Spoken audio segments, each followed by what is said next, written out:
Hello. It's a bit dark, but there you go. It's because it's sunny outside. Hope everyone's okay, bearing well in these interesting times. This should be about 7 minutes long, so it shouldn't be too painful for you. Okay, I'm going to read chapter 1 from my new novel, A Godawful Small Affair. Still available if you can find a bookshop that's open. No, you won't find a bookshop that's open. If you can find a bookshop online, or you can get it from the Cartier-SM store. I'll find some links afterwards. Okay. Zoe Patricia Love was 15 when she went into town with her little brother to pay respects to their favourite singer on the first anniversary of his death. Before they left the house, Zoe painted a red and blue lightning bolt onto Nathan's face. "Don't get it in my eyes," Nathan said. "I won't if you just keep still." When Zoe was finished, she gave Nathan a mirror and the album cover she'd been copying from. Nathan compared the record sleeve to his reflection. "I could shave your eyebrows off too, if you like," Zoe said. Nathan put his hand on the record in front of his face until Zoe swore on their dad's life and their mum's grave that she wasn't really holding a razor. In spite of Nathan thinking his makeup looked cool, he moaned so much to his sister about not wanting anyone else to see it that when the security light came on over his head the second he stepped out of the front door, like a spotlight pointing him out to the world, Zoe laughed and didn't stop laughing until the bus came.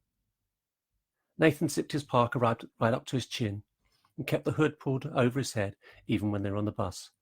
The snorkel hood was so long that he couldn't see where he was going without turning his whole head. Zoe said he looked like a meerkat. When they got to the mural and Nathan saw he wasn't the only one with a lightning bolt on his face, he removed the hood. And when he saw the painting of David Bowie with the same bolt of red and blue, Nathan wanted everyone to see. There were hundreds of messages for David Bowie written on the mural and on the walls surrounding it. People had tucked post-it notes,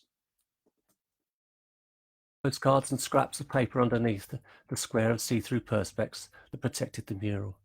Messages were written on train tickets and tour receipts with different coloured pens and with lipstick and eyeliner pencil. The messages were in English and French, Italian and German, and what Nathan thought was Japanese. One message was written on a Brixton £10 note, the one with David Bowie's face on. The pavement in front of the mural was covered with candles, decorative church candles in posh candlesticks, plain white power-cut candles planted in their own melted wax, and tea lights in flimsy tin cups. There were a lot of flowers in front of the mural, bunches of garage flowers still in their wrapping, and single red roses poking out of wine bottles and beer cans. A star-shaped balloon anchored to the buckle of a gold high-heeled shoe swayed in the breeze. When the wind picked up, the balloon bashed against David Bowie's face. After Zoe explained why somebody had left a Mars bar on the pavement, Nathan quickly worked out the reason for the box of Heroes chocolates next to it. Neither of them knew the significance of the 3 plastic bottles of milk. A man played 5 years on an acoustic guitar, another man joined in on a school recorder, and a group of girls sang, following the words on their phones. Zoe squeezed Nathan's hand, pumping it in time with the music. There were so many people with the same lightning bolts on their faces now that Nathan couldn't believe he'd ever tried to hide his. Zoe borrowed a lighter from a Japanese girl. She took a tea light out of her pocket and lit it. Shielding the flame with her hand, Zoe placed a stubby candle on the ground. She took another candle out of her pocket. "One from Mum," she said, or it might have been one for Mum. She lit the candle and put it on the ground. When she stood up, Zoe closed her eyes, and Nathan thought she was praying or making a wish. She took a red felt pen out of the pocket of a green army jacket, and she wrote on the wall next to the mural, "We miss you so much, David. Nathan and Zoe, the girl with the mousy hair. Kiss." They stayed at the mural for almost an hour. When Nathan admitted he was shivering because he was cold, they walked home, letting buses pass them by. They sang David Bowie's songs, Starman, Let's Dance, and Nathan's favourite, Kooks, remembering the family sing-alongs on long journeys in their bright red car with the noisy engine in the boot and their luggage under the bonnet at the front. People overtaken in their boring square and rectangle round the right-way cars looked at them as though they were a family from outer space. Kooks was Nathan's favourite David Bowie song to sing in the car.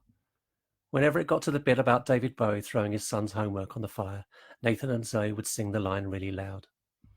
Zoe once asked their dad if her homework ever got her down, would he throw it on the fire and take the car downtown? He said they didn't have a fire, but he promised to leave her homework by the radiator and turn up the central heating and see what happened.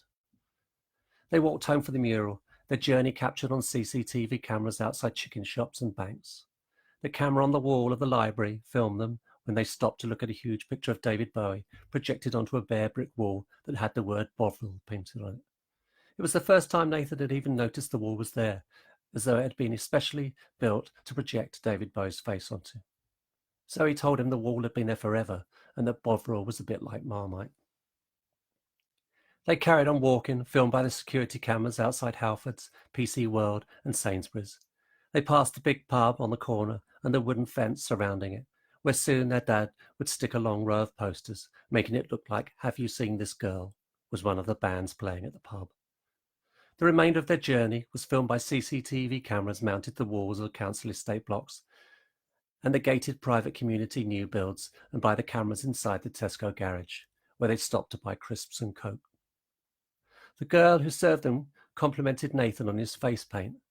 The police said the quality of the images from the garage's security cameras were of a high enough quality to say that when Zoe paid for the drinks and crisps, she looked happy. Thank you. See you again. Maybe do another one of these.